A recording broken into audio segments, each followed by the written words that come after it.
As a life and success coach, I get asked often, how can you help me?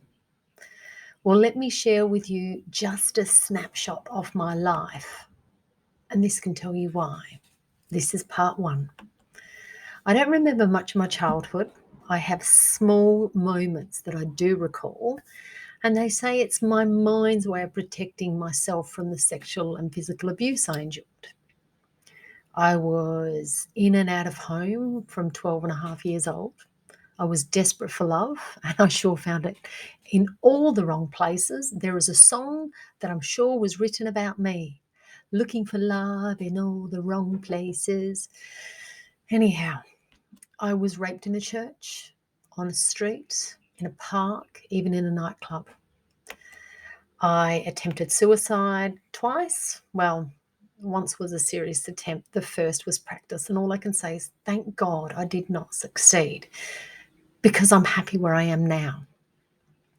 I lived on the streets for a short while. I can't remember how long, but I do remember being cold, scared, wonder what was actually happening to me in my life, and also being raped again. I moved in and out of welfare and juvenile homes.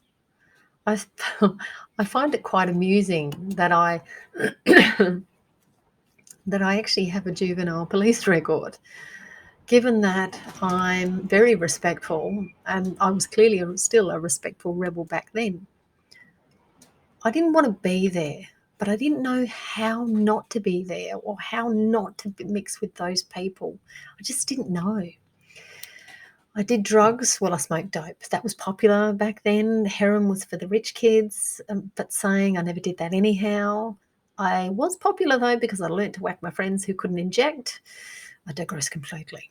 I didn't smoke often because I didn't like how, I felt. I couldn't move my arms, and that was scary stuff after being restrained. So I learned to split seeds from the back of a panel van, you know, rocking out to Iron Maiden.